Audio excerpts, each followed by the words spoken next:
we got to hang out with Shigs and Pitt. And I don't know if you guys have ever met them. They're a team from Indiana. They were pretty into it back then. They were winning GCs and stuff like that. But just the level of camaraderie and people giving each other the business, and I was hooked. And I didn't even compete yet. I'm like, this is amazing. They were drinking all night. They were cooking barbecue. They were just hanging out, and it was just amazing. So I'm like, we have to do this. So fast forward at awards, they call first place ribs for smoking freaks. And Brian starts to get up, and I'm like, that's not us. We're smoke freaks. And anyway, it was us. They got the name. Anyway, smoke freaks were born that day. It was us. Mr. Freak got his very first place ribs. And that day changed our lives. The hook was set. Every rib I've cooked since then has been hot and fast. So.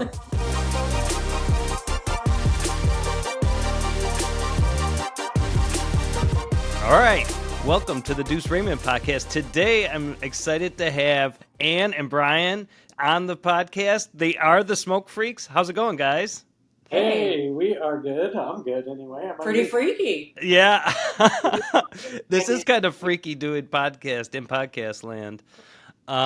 We're just getting started with podcasts, and we've actually recorded 8 episodes, but we haven't released any. So we're building up. We're doing a couple a week, and the plan is to release once a week. So we're excited that you guys are some of the first guests to have on. And as we get started in the conversation, I know you guys from competition barbecue, but I don't know a ton of background. How'd you guys get into barbecue in the first place?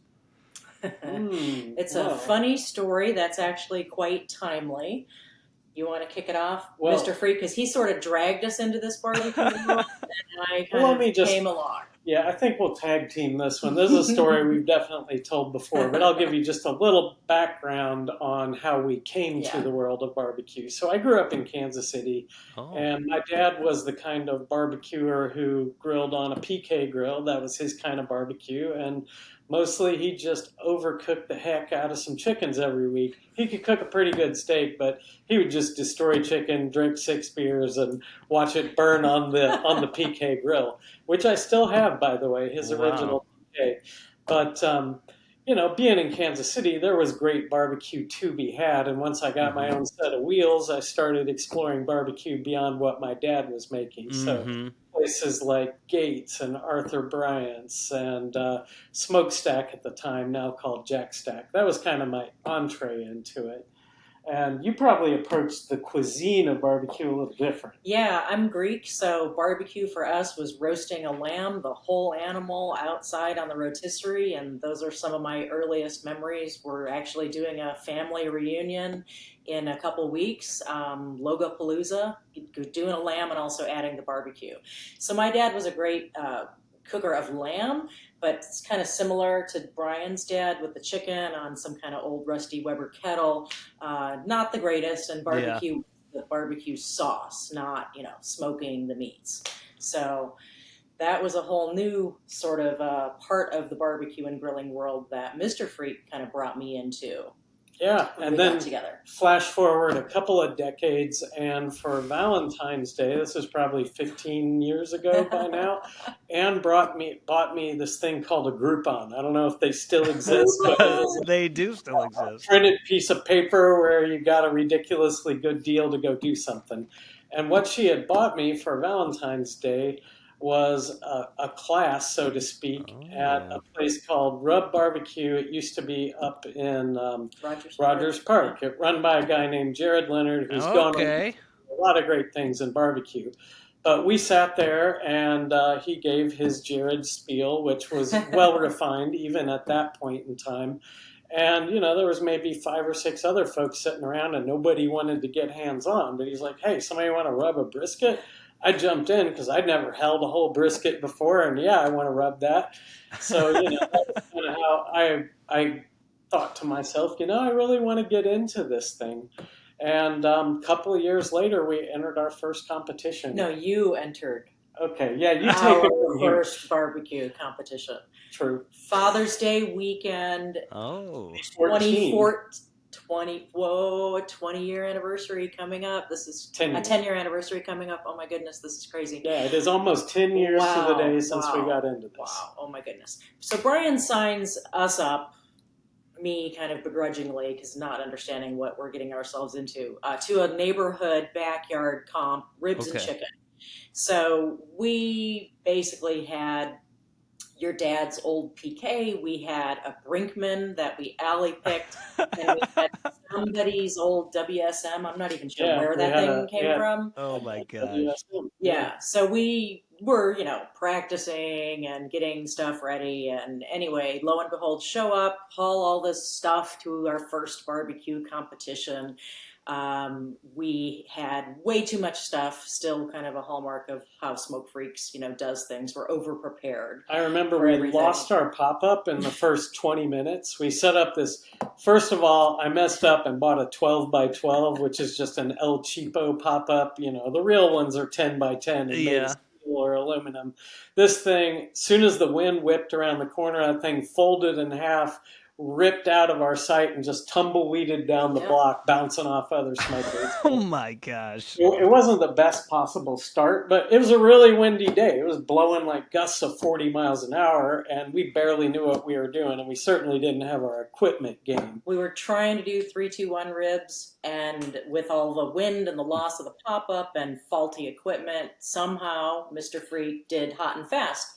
Unexpectedly, for the very first time. We didn't even know what that meant. Oh my God. I was trying to run this old WSM at 225 and it was running 350 and my ribs are in and I was like, oh my God, I don't know what to do. I'm opening the door, spraying water on the coals. Sure. I mean, just absolutely going crazy, but they turned out okay. It was a competition with real judges, but it was very strange. We had to turn in 6 chicken boxes, each one with one piece of chicken. For some reason, each judge got their own box. One lonely rib. And this was before COVID. I don't know what was up with that. Interesting. But we had I'd put 2 bones in a box and sent them, but she had to make 12 kale boxes. And I think by that point, we were hooked. But then what happened? So fast forward at awards, they call first place ribs for Smoking Freaks. And Brian starts to get up, and I'm like, that's not us. We're Smoke Freaks.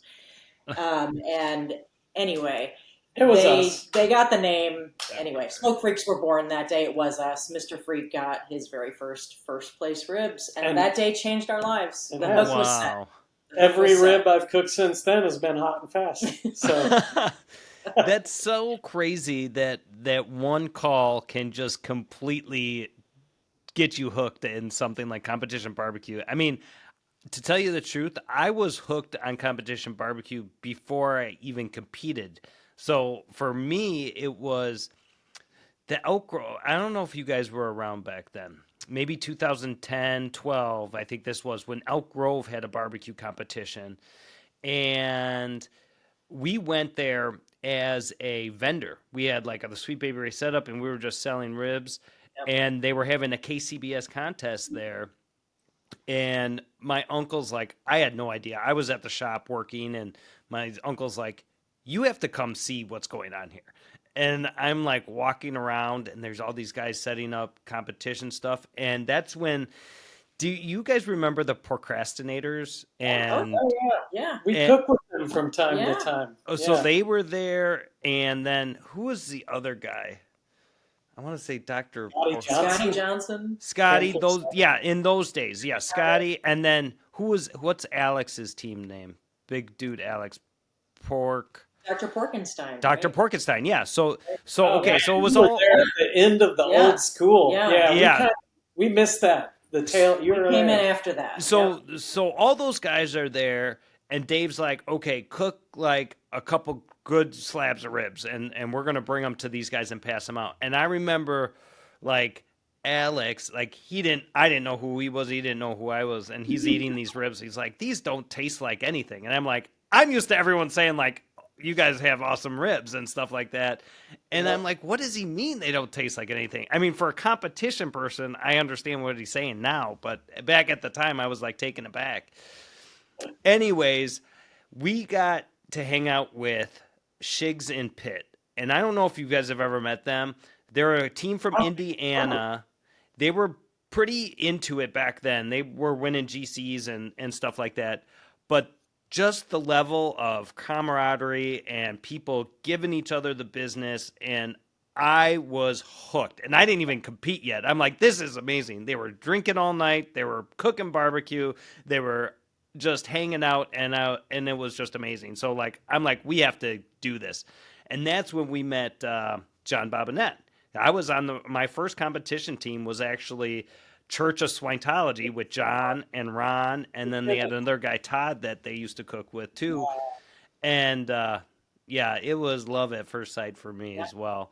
And then once we did actually compete and we did get a couple calls, then it was game over. I'm like, I'm in. This is amazing. It was so much fun. I love that you really jumped to what is the end point of all of this. And it is about that family. It's about the camaraderie. Yeah. Because, no matter how good you are, you're not going to win every weekend. No. And if you're only there because you're trying to win, you're probably in the wrong thing. Yeah. Because you're going to get disappointed real fast. Yeah, you're going to have rough days for no good reason. You're going to have rough days that were your fault. You're going to have things go wrong. And it's great to be competitive, and you have to bring that to it. But it's not like, racing or gymnastics or wherever, where if you have the best program, the best skill, the best whatever, you are probably going to win. It's right. not like that in barbecue. Yeah. No. On any given Saturday, anybody out there on that field can win. Right. And that's one of the really great things about it.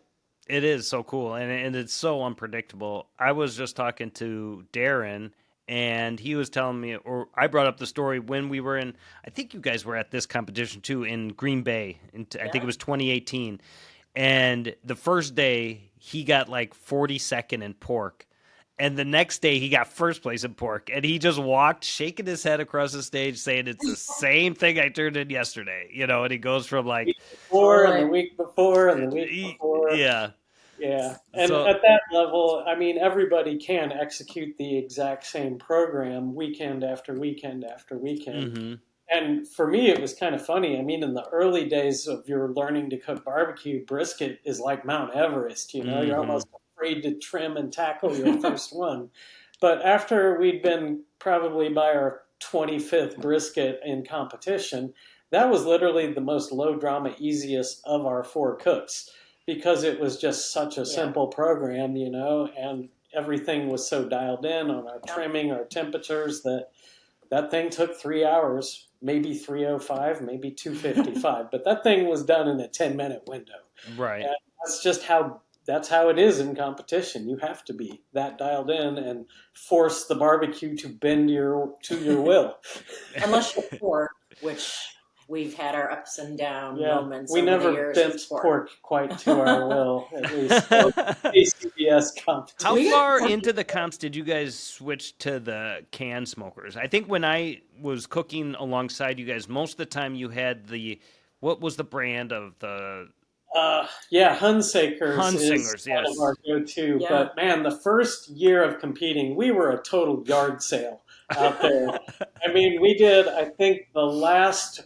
Lamb's Farm. We did the last Lamb's Farm, and we had to rent a van, and we had a pickup truck pulling a trailer. I had a backyard Jambo on there. I think we were cooking on a pit barrel at that time. We still had the PK grill, my dad's. Yeah. And what'd you use the grill for? Did you finish the chicken on there, or? No, it was there just to bail us out.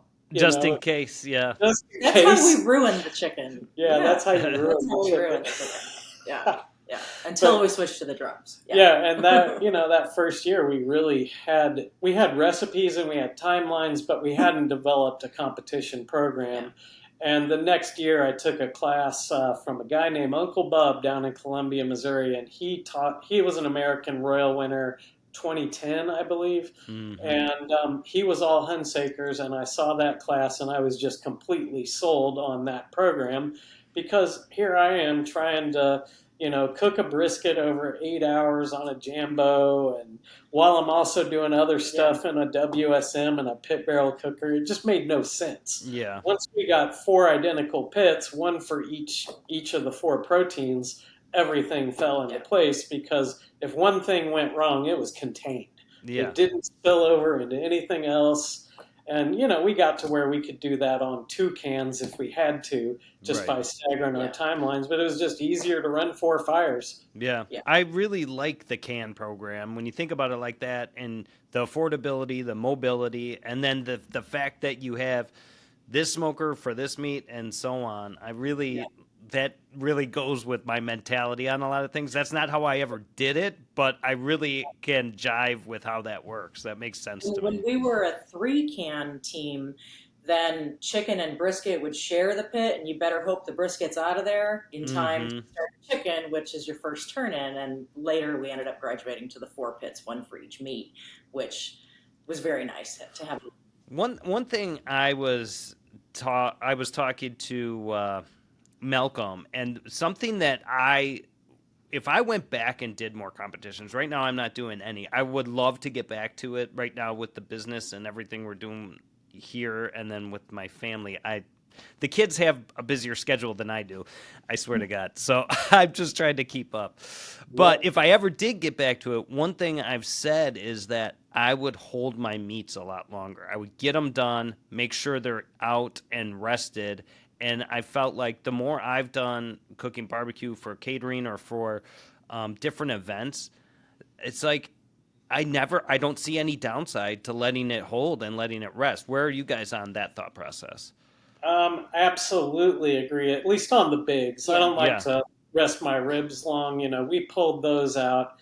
They were meant to come off at like 5 minutes after 12, turn-ins 12:30. Okay. So, that gives us time to rest them, maybe 10 minutes most. We're not even cutting those to figure out what goes in that box until 12:18. Turn-in starts at 12:25.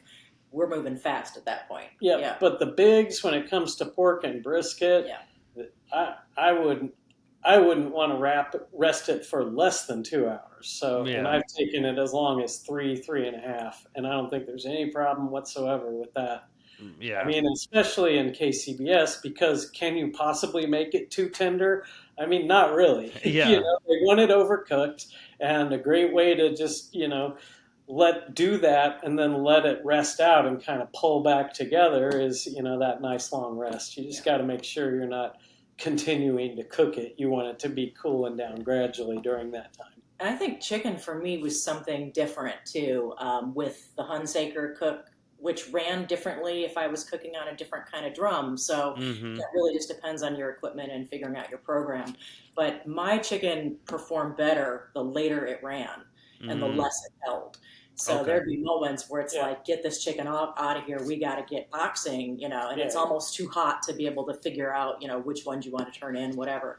But my chicken didn't benefit from and I have a lot of barbecue experience. I'm a chef. I've been cooking my whole life, and you really opened my eyes to something about chicken, believe it or not. And this was, and when I started cooking with the drum, and we were talking about cooking the chicken to like 165, and you're like, you could cook it to 165 and get the juiciness that way, or you can cook it to like 200 degrees and get the fall apart type of chicken. And I would never thought about it like that, but the 200 degree chicken is super tender. Like it's juicy and tender in a different way than the 165. And I was like, that's a very interesting way to think about it. I've never heard anyone say it like that before, but it's absolutely true. Now, folks, don't try that at home with just a piece of chicken right on your direct fire grill, cooking it to 200. No, you need all the jazz to go with it. You gotta have all the other stuff to make that work. But it does work. I mean, to me, that was my favorite competition food, was her competition chicken. Whatever was left over, and it got to be, there wasn't much. She only cooked 8 pieces at the end, and would put 6 in the box. Only 8. Are you guys doing any competitions right now? We're doing SCA as we can. So, we always want to qualify for Worlds. So we'll do enough later this year to get back to Worlds next year, knock on wood. But, we're confident that we can do that. Lately, we've just been busy trying to do other barbecue stuff. We were just down at Memphis in May with Steamboat, which we like to do every year. That's amazing. We were just at SCA Worlds in March. So, we're trying to put a lot more of our time into, rather than chasing kale and the perfect pork butt, instead trying to evaluate the world of seasonings and, help the world get turned on to that.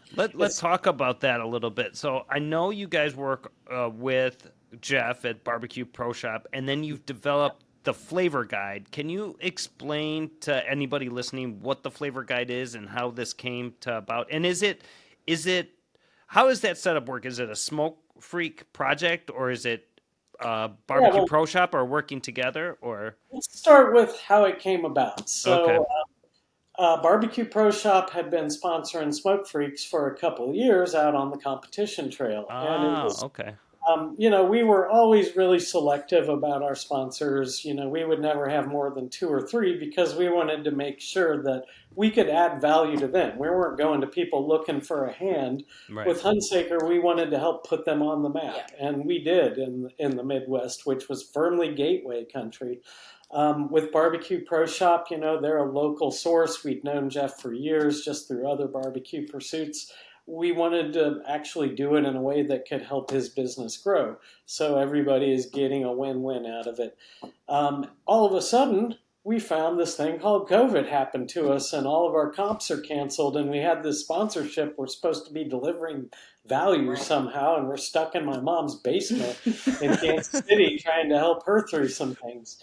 So we sat there with our computers and brainstormed for about a week, and this was the idea that we came up with back in the basement. Was very similar to what you see today. Our idea was, it was kind of COVID fueled in that everybody's trying to buy stuff online. You can't even go to a retail store. And how in the heck are you supposed to buy barbecue seasonings like that? You can buy something you already know you like, or you can buy it by the label, or you can just throw a dart at the wall and pick something. And if you remember, everyone was, home, and everyone was doing so much more cooking at home. Right. So everyone had their projects, so for the home griller, and if you didn't have access to the knowledge of seasonings and you were limited to buying online and not knowing a whole lot, because everything says it's good on everything, right? Yeah. Every label says a lot of labels, basically. Right. Just say that. It's even hard in the demo space, like after COVID. It's like if you try to sample rubs, it's not like sampling sauce. Anyone can take a pretzel or a piece of pork or sausage or whatever and taste the sauce. It's not as easy with rubs. It's different. We had all those insights, and so we sat there and pondered and drew from our business consulting experience, which is our other business that we do in life, using a consumer insight, thinking about the marketplace opportunity, wanting to add value to BBQ Pro Shop for that sponsorship, and light bulb comes off. Let's develop the world's first seasonings decoder and online buying guide to help people understand what a flavor will deliver. And, I tend to agree with what most of the labels say. It's great on everything. That is one of the first things that was unlocked for me as we got into this is, at the end of the day, they're just seasonings. They're different blends of usually salt, pepper, maybe some sugar, and other stuff. That is all these things are. And I can, go in blindfolded, pull something out of the cabinet, and make it work on pork somehow. Right. It's going to be fine. It's just... But they all work so differently just based on even small changes in the bill of ingredients in a rub makes a massive, massive difference to how it delivers itself on your palate. And that's why there's 8,000 or probably more different seasonings out there, is because they are all a little bit different in their own way. And at the end of the day, there is no best. It's about what works for you, your family, and works with the process and the equipment you're trying to use. So our insight was, and it took us a while to get to this. We had to do a lot of testing ourselves to teach ourselves, what can you even evaluate them on? What are the essential elements of a barbecue seasoning? And eventually we landed that 98% of them are going to have some degree of saltiness, sweetness, savory, and heat, basically. Spicy heat. And, every now and then you'll get an oddball, like there's some sour or some twang in there, but all of them effectively will have those 4 elements.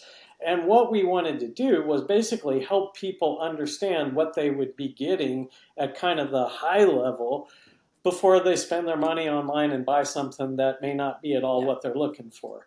You can guess by the ingredients. You can guess if it's white, it probably has a lot of salt and garlic. You can guess by the name. If it says it's a sweet rub, it's going to probably should be sweet, right? But not necessarily. Or not as sweet as you might Not as sweet as you might think, We test all of these things blind because we learned really early on that the label will influence how you perceive the flavor. Sure. Definitely. You know, if it says it's a sweet rub or a spicy rub, you're going to get more sweet or spicy. That idea is planted in your brain. It's already in your brain. It's going to come out, through the evaluation that you do. So at the end of the day, we end up with 24 data points. We put that all between the two of us. We put that all together, and then we publish a flavor guide that breaks down the degree of salt, sweet, savory, and heat that somebody can expect from a particular blend or particular product. That's very interesting. We also offer ideas of proteins and food groups that this seasoning would be especially fantastic on. And many things are great on, if it says it's a pork rub, chances are it's probably going to be great on chicken and fish, to some degree as well. And then the Flavor Guide also publishes little mini reviews. We do a Mr. Freak Says and a Ms. Freak Says, so we kind of get the he said, she said takes on the seasonings as well. How do you guys consider MSG when you're testing these rubs? Do you call that out? Like, it's almost to me like an unfair advantage. Like, I have no problem morally or emotionally or any problem with MSG. I think it's great because it makes it taste good, but it's almost like I don't want to put it in my rubs because I think it offends more people than it helps me. Like, I don't know why I care so much because I'm not selling in retail at a retail level right now. I will someday soon, but not right now. But I feel like it people look at it and they say that that's not for me. It has MSG in it. Yeah. What's your opinion on MSG, and then how does that come into play when you're tasting these rubs? Because, like I said, to me, it's an unfair advantage. If it has MSG, it's going to taste better. Sure. I mean, through the hundreds and hundreds of tests that we've done, we're up to over 400 by now. 400 different rubs you guys have tested? 400 different seasoning products, different stuff in the bottle. Crazy. It's crazy, right? God. Yeah, and there's that many out there. Oh my gosh. Oh God, there's a lot more. We have hundreds more to go. Jeff keeps adding to the catalog. So, but I think after all of that, I can say, quite easily that MSG, just the inclusion of it or not, is not the deciding factor of whether a product is going to be enjoyable or flavorful. Mm-hmm. MSG certainly might help to boost something, but there are plenty of blends that are all natural without any of that absolutely deliver a flavorful, fantastic, delicious, flavor experience. That's good to hear. So don't have to have it, but I'm not offended when it's there. That's not my choice. That's the maker's choice who develops the blend. And, I can't necessarily say in my flavors, like, I taste MSG. We make our flavor notes. I think I know when it's We there. can sometimes taste, there's an interesting aftertaste in the ways that we do it. Well, when you said savory, that's what came into my mind, that maybe that's kind of like the MSG decoder ring. It isn't necessarily. I mean, on BBQ Pro Shop, the ingredients are all published there. Where it tends to show up in the flavor guide is it does boost savory a lot of the time. Yeah. So, you see something you get into a 5 level of savory. There's almost no way they're accomplishing that without a lot of MSG. A booster, which serves as that booster. I believe, and I have no empirical proof of this, but I believe that the percentages that some manufacturers are using of MSG has been kind of escalating over time, especially in the competition world. Like back when I first got started, there was a rule of thumb of you want no more than 3% of your weight to be MSG or else you're going too far with it. Mm-hmm. And man, I see some of these rubs where MSG is the second ingredient. It's like, wow. And, you can tell when you taste it, but they tend to be, I think, they're marketed as like flavor bombs and things like that really just are meant to explode your flavor. And in our form of testing, we use the same quantity no matter what's in it. So that pork chop or whatever we're cooking, it's got the same amount of product on it, whether it's blasted with MSG or not. In real life, if you have something like, let's just say, White Lightning by Boar's Night Out. I have no idea how much MSG is in it, but I know there is some in it. You can tell for sure. You would be crazy to only rub something with White Lightning and use a tablespoon per pound and eat it. That's not the flavor you're going for, and that's not how it's meant to be used. It's a layer that you put in with other things to provide excitement and kind of that turbocharging of the flavors. I'm really glad you brought up White Lightning, because that's what I was going to ask you specifically about that one, because I really liked using that as a finishing powder, like just to heighten everything up. It gives it a little sweet, a little salty, a little savory, everything right at the end. And I specifically did it on a brisket, and then when I started right at the end of our competition run, that's when the steak competitions were coming into play. Yeah. I put a little bit of that on the end, and I always felt like it gave it such a nice finish. It just heightened everything that it already was, really. There's a reason at SCA awards events when people get top 10 calls, and in SCA you get handed a microphone, you introduce yourself, you talk about what you used and what you cooked on, whatever.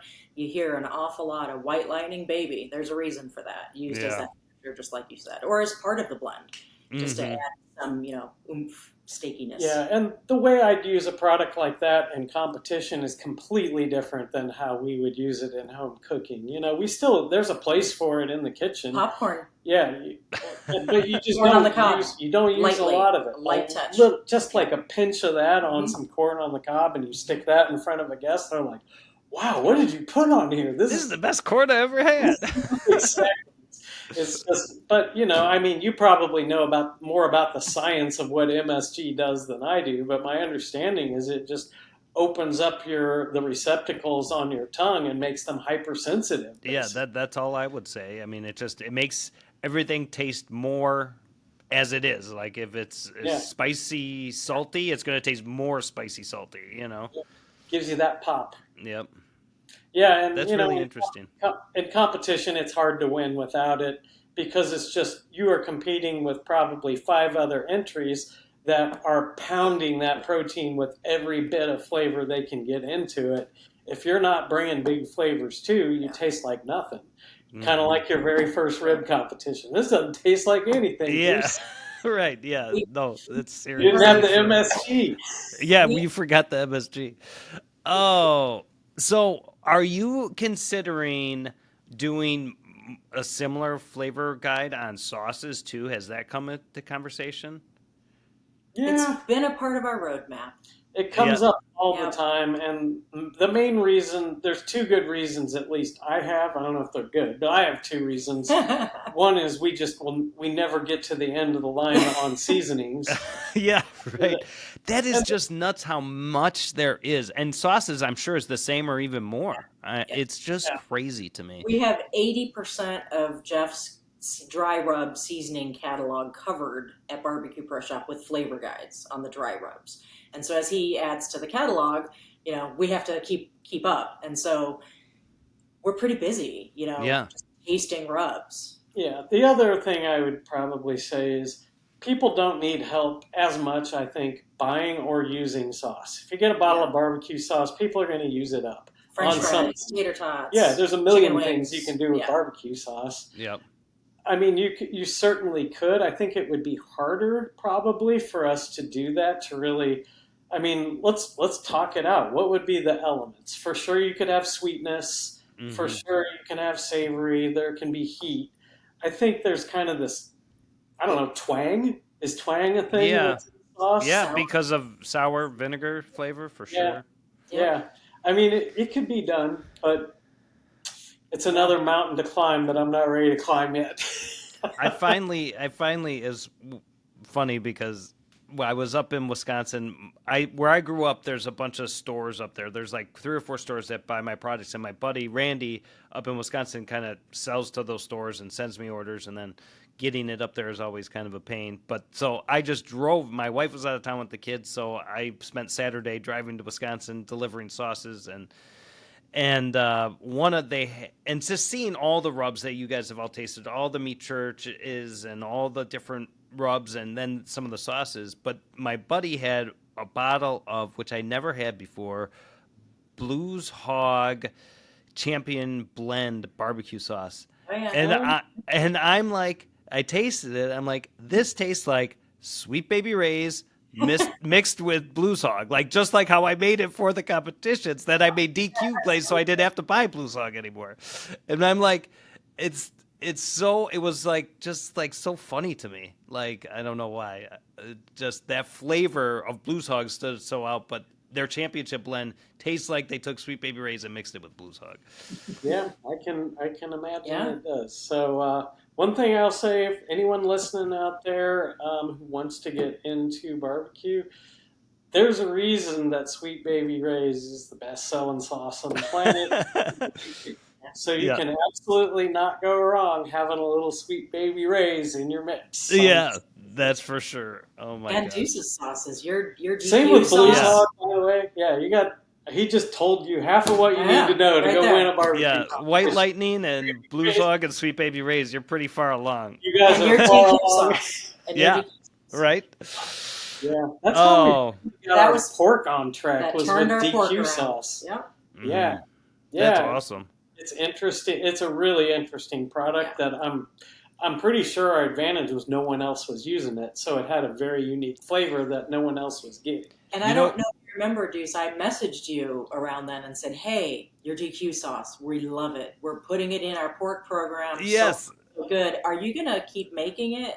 Because we might have been just turned on to something. We don't want to lose this. Yeah, right. Oh, we still make it. One of the ingredients in there, and I'm going to murder the name of the brand, but there's a really high-end vanilla bean paste that we put in there. Literally, there's a quart-sized bottle that is like $116, and we put a couple tablespoons of that in each batch, and it just gives it a totally different flavor profile. I really, really like it. It's so nice. How did the Lucky Lighter Club come about? And just explain that program to the guys listening. And I mean, I always remember when you guys were first started having those lighters, like it was really cool to have one. So yeah. Well, the first thing you got to understand is we're marketers. So okay, I'll let Ann take it from there. We are, and the story goes that we were, early on in our barbecue careers, we had moved on from getting like cook shirts that we cooked our barbecue in that were white. This is not Mr. Freak's cook shirt. We learned early on you don't cook in white. So we were moving on to what's our next, tchotchke or next giveaway kind of thing. We had stickers, and Mr. Freak we're flipping through the catalog, and somebody had sent us a paper catalog, and Brian's like, what about lighters? And just the idea grew from there. They became Smoke Freak's Lucky Lighters. By getting one of these, you become a member of the Lucky Lighter League. Yes. This is our 8th edition. We do them every year.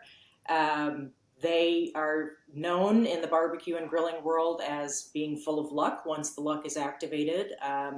People who believe in the power of that luck have good cooks. And when you compete and you light your pit with that on cook day, you get at least a couple of extra bonus points. Yes, you do. We have a whole lot of people out there that believe in the power of the Lucky Lighter League. And it's just quite a few world champions that lit their fire with their Lucky Lighter, and they light every fire with their Lucky Lighter. It's just fun to give a competitor just a fun thing luck, to wish somebody luck that you are up against, every weekend. And we mean that, sincerely. That's so cool. Good luck to all. And it's just so wild that some days, you'll be in a new state and you're at a barbecue event and, you see somebody using your lighter and you don't even know that person. Yeah. It's pretty cool. Yep. That's awesome. Explain to me Memphis in May. I've never gone to compete at Memphis in May. Pretend the audience has never been to a competition like Memphis in May. What can you expect going down there? Yeah. The setup and the atmosphere. How's that all set up like that down there? First of all, I'm going to say it's about the most grueling barbecue experience I have ever had. Now, you run a restaurant, so you do it. You're used to just being on your feet doing barbecue for a whole week. Yeah. But what you don't have to do typically is build your restaurant in that week and then tear it down. So basically, that's really what you have to understand going into it is at the end of this, part of the judging is about the hospitality experience you can put on for 3 judges at least, 7 judges if you're lucky enough to make finals. And they're expecting to have a great hospitality experience. It doesn't mean you have to be super elaborate and build a hardwood floor, but a lot of people do. Especially when it was down by the river, you're out in the mud potentially. Every year we would bring in upwards of 60 pallets and build out a floor. So if it happened to rain on competition day, our judges weren't standing in the mud. And we were hardly the only ones doing that kind of thing. So typically you roll in Monday and you start building out by Tuesday. You're getting your big giant tent set up, which is all contracted through vendors, getting all your decorations in place, buying a few $100s worth of live plants to decorate with, maybe laying carpet, maybe laying tiles. I've seen people lay pavers. I mean, it's just an absolutely insane experience when you think about all the effort, all the time, all the money that goes into putting on really what amounts to a giant, awesome barbecue party down by the river. Or this year it was in a parking lot by Tiger Stadium. Was it easier in the new location? Oh, yeah. Yeah. So much easier. For one thing, it's not down the bottom of a hill. Which means walking up the hill at the end of the day when you're beat. Yeah, the riverfront location's at Tom Lee Park, which is right on the river. And Memphis is known as Bluff City because the city's up on a bluff and the barbecue competition's at the bottom of the bluff. Wow. So you're either walking up about a half-mile hill that it's pretty good grade, or you're going up a few hundred steps straight up that bluff. Yeah. And neither one of those are very fun after you've been on your feet for, maybe 24 hours straight. Right. If you're cooking a hog. Yeah. So three proteins that folks are competing in: ribs, pork shoulder, and then whole hog. So it's all pork, a world championship cooking contest. So each of those categories has a first place winner, and then there's a winner, a grand champion from each of those first places. Contest starts over, and then and at Memphis in May, you only cook one of those categories. Nobody cooks multiple categories. It's just you pick one, and that's what you do. Yep. But this year, there were a couple of whole hog teams that cooked both at Memphis in May and at the new Smoke Slam. They did both? They did both. They competed in both. A couple of hog teams, I believe, and probably other. Those are big teams with lots of members, Right? Yeah, that's aggressive. It takes a lot of people to do hog at that level anyway. You rarely see a team with less than 8 or 10 people to do it in 2 different locations. You pretty much need. And when you are doing whole hog, you have to cook 2, correct? Or you just cook 1? No, you can cook 1 if you want. We've cooked as many as 3 and as few as 2 for Memphis. If you're doing just a regular MBN competition, a lot of times guys will only cook 1. Yeah. They present one half goes for the box and the other half is for the 3 judges they get. If you're doing a bigger or more prestigious one like Murfreesboro, we're usually going to cook 2 hogs for that. So we've got plenty to show lots and lots of judges. Right. But we did 2 this year, and that's probably the right number. You've got 1 you can really tear apart to make the best possible turn-in box. That's the first competition. That's blind box. Winning in the tent is super important. Then everybody gets 3 judges that visit them, and whoever wins between those scores within your category, the combined of your judges and the blind boxing in the tent, that's who goes on to finals. And then it's a brand new competition from there. Those guys are all competing against each other for who's going to win the whole thing. What year did you guys hit finals when you were down there? We made finals in 2019. 2019. Yeah, we ended up 3rd place. And that was really an awesome day to end up on that stage. So crazy. 3rd in the world, whole hog. Wow. We got back up there again this year with 7th place. John cooked 2 really, really great hogs. He had a great team of folks behind him, and we did a lot of retooling and practicing this year. In fact, thank you very much for being part of that. Well, that's why probably big reason why we're having this conversation right now is we got to reconnect, and John called me and asked if me and Dave could come and give him some input on the hog that you guys were practicing, and listening to you, Brian, talk about the rubs and just the amount of knowledge and information in that 3 or 4 minutes that you gave was just like, that's what Dave and I driving away said, wow, we were really impressed with that part of the presentation. And I mean, it was really cool to see. And the hog was delicious for sure, but we really liked your part of the presentation. It was really cool. The feedback that you were able to give us was very instrumental, and we took all that back and went back to the drawing board on how we were going to handle our presentation, and we ended up in a really, really great place. We had a couple of judges tell us that it was the best presentation they'd ever seen. Oh, wow. So that's awesome. It came a long way since you saw our That's first really draft. cool. And we really made it into something that it needed to be, but also had the personality and had that human connection that judges are ultimately looking for. It's about hospitality, and we wanted to make that come through every element of our presentation. And what Mr. Freak here is talking about, that presentation, after you turn your blind box in to the judge tent, you have judges that visit you on site, where you literally interact in person with the judge, and you put on a hospitality demonstration, and you have to serve them the 3 parts of the hog. Kind of like on Pitmasters. Kind of like if on you ever saw Pitmasters. Pitmasters, it's kind of like that, except they're not picking it apart in front of you. Yeah, and you basically present how you went from the raw, unfinished state that you started in to this finished product that you're serving the judges. That whole process, flavor, protein, fuel, equipment, etc. And so that's an in-person presentation, and you and Dave were so helpful, along with some other judges, to give us that feedback when we were doing our practice presentations, and that really helped us kind of evolve and pivot. The other thing we did differently this year is a bunch of us from the team, John took us down there to take the judging class so we could all learn exactly what are the judges being That's really trained smart. on. Yep, and ultimately, we came away understanding how we had been missing in our presentations, because we've won the tent 2 or 3 times, like literally the best box that went to the tent. Perfect scores. The blind box, And then just kind of fell apart in our presentation, but I don't think we had really internalized all of the things that they need to hear about. And at the end of the day, you don't have to be the world's best presenter. You have to tell them about all the things they need to hear about, and that's on their scorecard. And you got to make them happy while they're doing it. Yeah. Make them like you as a person, and relate to them as a person. Make them know that you care about the experience you're giving them. And I think that's really the secret to it. I've heard it put a lot of different ways. People say, no, it's like trying to pick up a girl at the bar.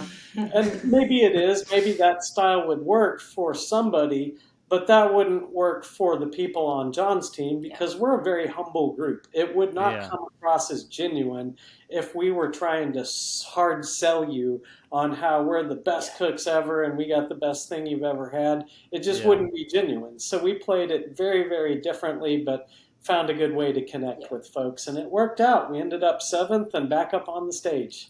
That's awesome.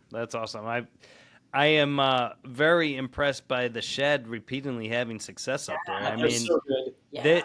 They are not like a huge competition team. They don't do a lot of competitions. They do other kind of random stuff, but they're not like out on the circuit all year long doing it. So to be able to go in there and pull that off 3 times or whatever it's been, it's really impressive. It's some good barbecue, Absolutely. Yeah. Yep. And they've got great hospitality, and that's what I think that's a good part about it. It makes complete sense if you think about it. They got the 2 things you need. You don't need to compete every weekend to go down there and win, but you got to have great barbecue and great hospitality. Yeah. Good people and a good story. And I got an Instagram invite from Flat Brad. So Brad at the Shed has an Instagram account, and he has a giant stand-up, like a Flat Stanley, but it's a giant from Flat Brad. So that ended up on stage at Memphis in May, and so fun people, barbecue family, fun hospitality. they're a blast. So what's in the future for the Smoke Freaks? What do you guys have coming up in the rest of 2024 and in the future? You have any other projects you're working on? Well, first, most immediately, we have a smoke and happy hour at BBQ Pro Shop in Northbrook on Okay. June 21st from 4 to 6:30 in the evening. We're going to be serving up some samples of tri-tip and pulled pork, and it's just open to anyone, free to attend, barbecue family, just kind of hang out, have some fun. June 21st. Definitely send me something on that, and I'll share it on my page. I get so many. We used to do a bunch of barbecue kind of classes, just more like barbecue experiences here, and I haven't had the time to do it. But people always ask me now, as like, when are you going to do it? And I don't know what to tell them. But at least if I could send them, hey, I'm not doing it, but somebody else is. We went to a couple of those, I remember. Yeah, they are a lot of fun, but there's a lot of work, and we've been so busy on the wedding side of things on the weekends. It's like, if I add something that doesn't have to be added, everyone's going to kill me. And I won't be here. We've got the happy hour, and then in July we've got our family reunion, Logopalooza. We've got the whole lamb and a bunch of nice.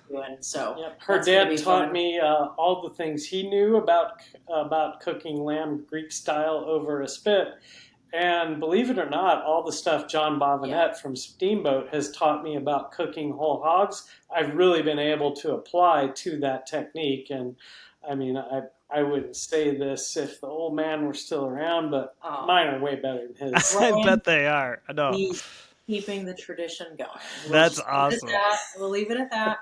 And then after Logopalooza, we're hitting the SCA, the State Cook-Off Association Trail. So cool. In July, we start, I think, Collinsville, Illinois, the end of July, and then kind of every weekend. We'll be running all the rest of the summer into the fall and get as many as we can. And we definitely both want to qualify for Worlds again next year. So what if, now just say, hypothetically, I wanted to my goal was to get to Worlds like you are. How many competitions would I realistically have to go to? Just one. Cook well and be lucky. And you don't even have to win. I mean, it's kind of a cool way it's set up. They got this golden ticket system. Yeah. And the way it's rigged, I guess is one way to say it, is early in the year it's a lot harder to get that ticket than it is later in the year. Because the way it works is the first place person gets the golden ticket. But if they already have one, they pass it down. And it can get passed down all the way to 10th place. So, you know, if you show up on December 31st and get 10th place, you're probably getting that golden ticket because everyone ahead of you already has theirs. I see. So is there quite a few around here to do the SCAs? No. Not really in our area in Illinois and Northwest Indiana. We need more. So we're looking for promoters who want to do it around here. We'll draw teams. That can draw teams from Wisconsin, Indiana, and Iowa, no problem. But it just hasn't really taken off here in terms of promoters doing it. There's only been a couple that I know of. And, you know, they just It seems like in Chicago we could pull off a half a dozen of them in one year. There's so many people here. And it's not as... You know, all the reasons why people don't do KCBS. It's not expensive. It's not time consuming. You know, you can. It seems like a win to me, especially if you're adding it on to some other festival or something like that that's going on. Yeah, SCA is a lot of fun. I mean, for all the reasons that you said, it's possible to show up that morning, you know, cook your 2 steaks if you're doing a double, and you know, sit through awards, and you're home by. Depending on where it is, of course, you know, you're home later that evening. But because there's nothing quite, you know, immediate for us, we're often doing it overnight so that we can set up, you know, first thing Saturday morning, and we like to travel for doubles. So that's a draw, you know, for people, 2 contests in the same day. And you can do it on a super light footprint. Like there's a lot of folks out there, husband and wife teams even, that can do it out of an SUV. And we've got buddies who are solo cooks who do it out of a mid-size car, you know, like a Subaru Forester. They got their pop-up, they got their grill, they got a table, grill, cooler, some stuff in a Milwaukee pack-out kit, and they set up and tear down in like 30 minutes, you know, and all goes in a car, and they're not spending fuel. Now, Ann and I, we pull a trailer because we're always just way more than we need everywhere we go. So you've got these big, heavy M grills. By the time you've got 2 of those, you really can't get much else in a car. Yeah. What's the M grill like? Now, refresh my memory. I know it, but I can't picture it right off the top of my head. So yeah, ours is, most of them are made of stainless steel. They're super heavy and they run like a tank. I mean, they're built like a tank, but they run like a Ferrari. Do they have a lid or no? What's that? Does it have a lid? A lid on a hinge. Yeah, there's a few different models, but we use what's called the M16. It's kind of their mid-size grill. Now, they've got big barbecue smokers, and they've got things that are as small as an ammo box, but this is the one we really like to use. That's what I'm thinking about. That's the one I've seen is the ammo C4, box. The C4. The little cutie, yeah. And, you know, people, you don't see a ton of them in competition. You know, at least people don't use them all that often, just because ideally you want a little more grill space to work with, you know, because when you put your steak down, it's cooling the grates off. And on a little bitty grill like that, it's hard to get them back up to the temp you want. There's kind of a nice in-between size they make now called the M80, which is just perfect for steak competitions. But, you know, I wouldn't hesitate to recommend like a PK Go. It's the same smaller size grill, super portable, and it's all you need for cooking an SCA comp. A lot cheaper, and there's world champions that have used that grill. Well, PK is kind of the predominant grill for SCA, wouldn't you say, or not necessarily? I would say probably, yeah, at least around here. I don't know what they're using in Texas, but you see a lot of PKs. You see a fair amount of M grills. Hasty Bakes. Hasty Bakes is pretty big in competition, but, you know, I've seen people doing it on a what's the little Weber? The Smoky Joe, I think it's called. Smoky Joe. I got a third place on a regular Weber grill. Oh yeah, and I've seen people win. There's a guy. He's the Weber Ninja or the Kettle Ninja. Yeah. You know, he's a heck of a good cook. And you know, a lot of first-time SCA cooks do very well. They do very, very well at their first event. They're not all up inside their own head, overthinking things and, you know, creating complexities. They're just cooking a steak in a parking lot for fun. Yeah. And I have a feeling they often turn in a steak that is not the overproduced hockey pucks that you often see in SCA competition. What is the deal with that, you think? Is it better to really tie it in so it's almost like a circle with perfect lines on it? Depends where you are. Yeah. Let me tell you what I think. You're asking the wrong question. Okay. Tell me. The question is, why is everybody doing that? Yeah. And the answer is because you want to get rid of every single thing on that steak that can hurt you, especially on the side that they're going to taste. So if there's any gristle, you just keep trimming and trimming and trimming until you get rid of all that. And it's hard. It's hard to keep cutting, and it's getting smaller and smaller and smaller. I've seen people turn in a steak that big that started out at 1.5 pounds. Yeah. And it's criminal what we do to these things, but we take all that trimming home and do good stuff with it. It's one of the best things about SCA is you get to take raw ribeye steak home and make it into hamburger or meatloaf or whatever. Or practice SCA. How much do you think for SCA comes down to your actual steak selection? Because that's a different process in itself. Yeah. And I always feel like pretty much with any protein or any meat in general that, you know, you're only as good as the product that you start with. So if you could pick out just a banger marbled steak, how much more of an advantage do you think you have than... You want to pick out the badass bollard marbled awesome steak, but I have seen and we have done, you know, last pick on the table when it just looks like a bunch of junk and you just figure out a way to make it work. Never give up on the steak. Yeah. You know? Let's take Tim Brown for an example. Tim Brown, he's from Rockford.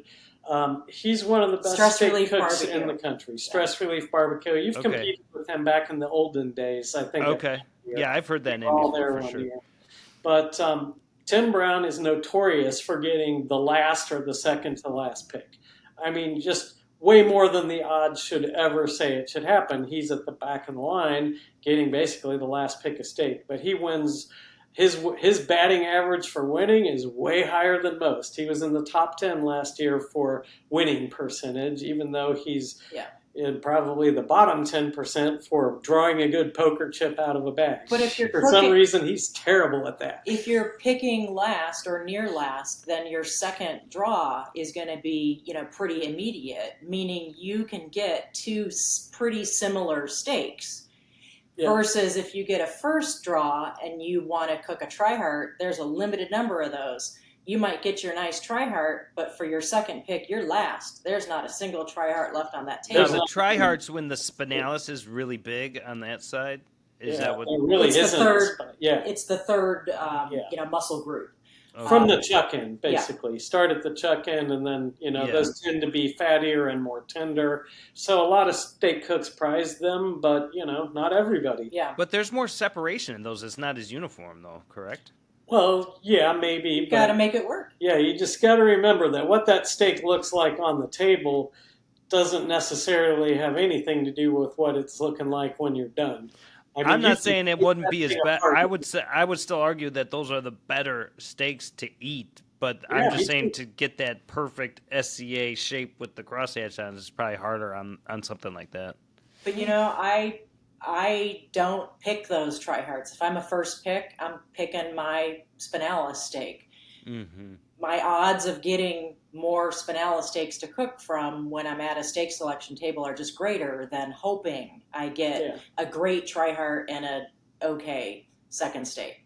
I want the consistency and the ability to replicate that each time I go out. So that's my perspective on that. Yeah, that makes sense. Yeah. And just to help folks visualize what we're talking about, so these steaks we're cooking, they're ribeyes. They all get cut off of a rib roast, right? A boneless rib roast. So you've got your chuck end over here, and you've got the other end here, and you're getting maybe 12 steaks out of that at SCA spec, which is 1 1/8 to 1 1/4 inches.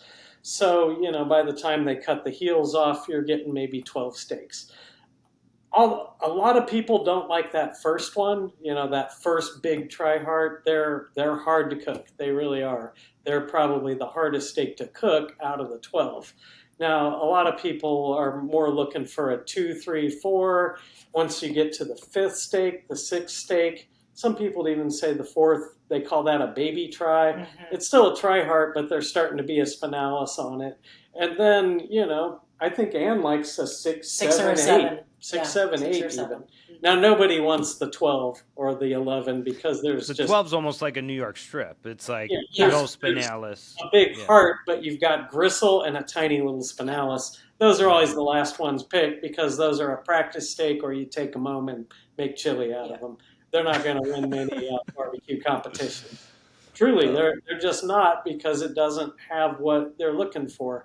Now, I've done okay. I've been stuck with a steak like that through some mishap or another, and what I did is I just cut the entire spinalis off and turned in the eye. He cut that spinalis off and he beat me that day. Yeah, I did fine with it. It wasn't the best steak I ever cooked, but I got rid of the problem. Yep. That was the only thing left. Was something that was guaranteed to have no gristle, nothing that a judge was going to get a hold of and go, you lose. That's the very thing that frustrates me about competition barbecue. Like, take brisket, for instance. There's no way in this God's green earth that you should be able to beat someone without burnt ends. If you turn it in a box with slices and killer burnt ends, you should be ahead of the guy that just puts slices in. I don't care what explanation there is. It doesn't make sense to me.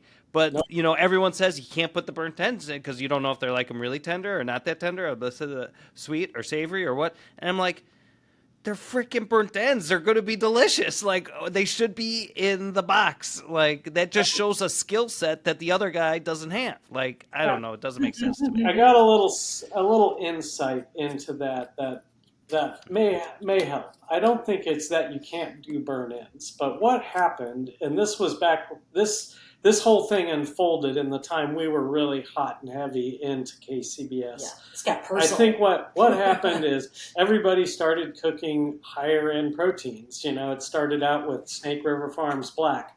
Yep. Well, if you got a Snake River Farms Black, you can get great burn ends out of that.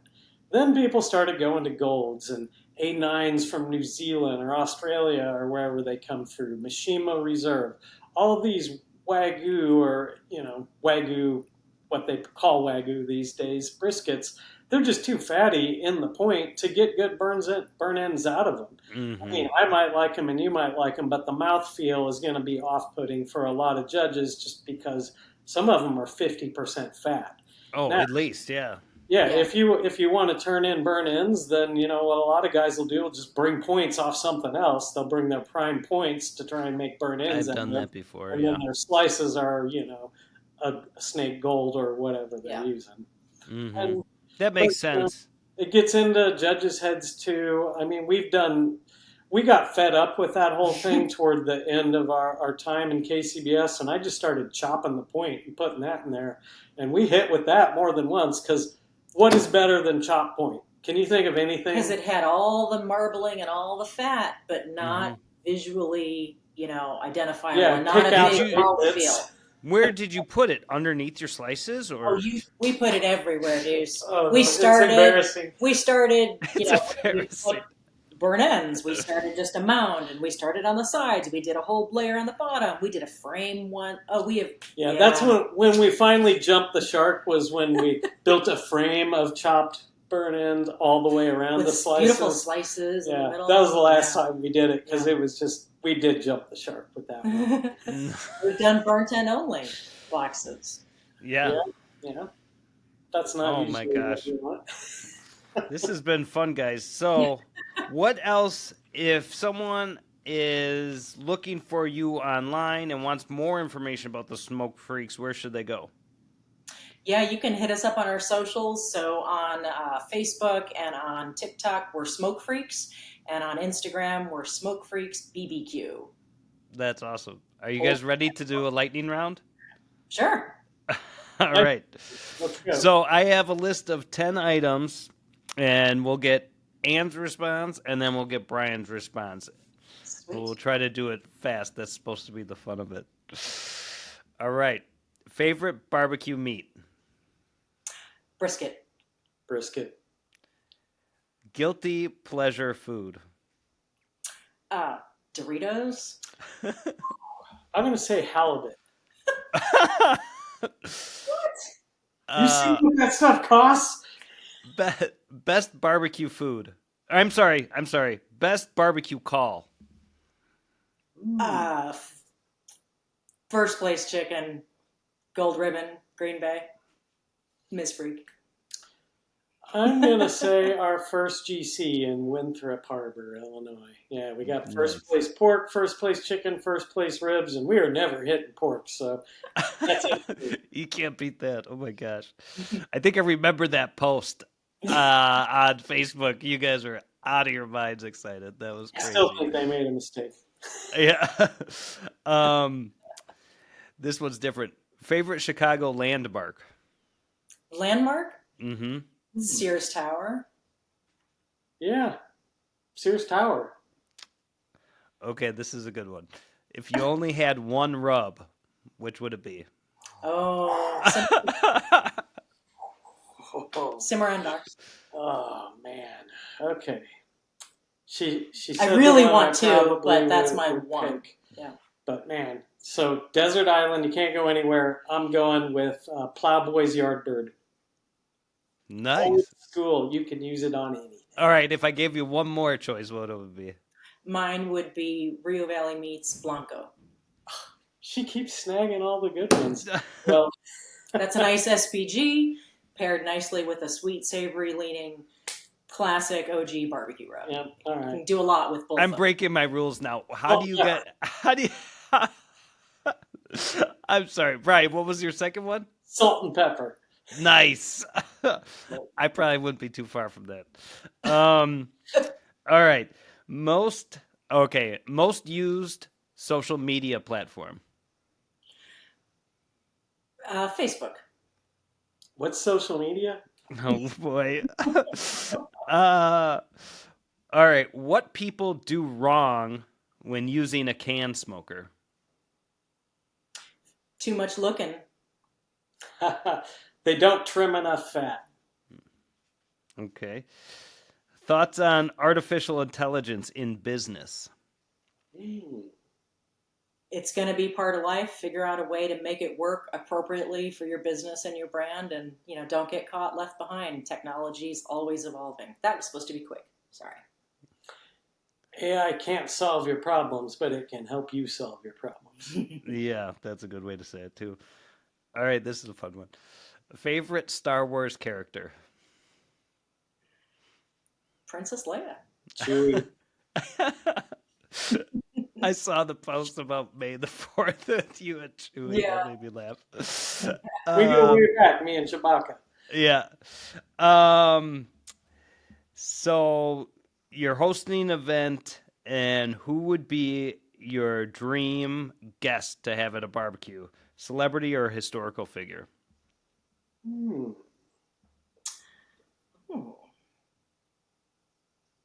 Bobby Weir. Wow. Oh, where? I don't know who that is. Grateful Dead. Oh, okay. Bobby. Yeah, okay. Come I can see on, that. barbecue with Bobby? That'd be amazing. All right. Barbecue with, I'll go with a different Bob. I'll go with Dylan. Nice. You guys like music too. We do. Yeah. That's so much fun. We'll have entertainment, free. Totally. Yeah. You can eat the barbecue as long as you sing for me. Exactly. No one wants to hear Bob Dylan sing. Hey. Oh. Oh, well, this has been a lot of fun, guys. I appreciate you taking the time. And anything else you want to say? Thanks for having us on, Duce. It's been really great to know you over these years. I think I may have met you before I met Sweet Baby Ray himself. So probably. Yeah. I was always getting the show set up at the competitions, and then Dave would pop in usually. Yeah. Sometimes I would have to come late because I had an event to go to or something too. You guys were always part of our very earliest of barbecue family. Yeah, that was so much fun. It's an honor to know you guys. It was a pleasure to chat with you all tonight. So we like to say, freak on. Freak on. That's awesome. All right, I'm going to stop this.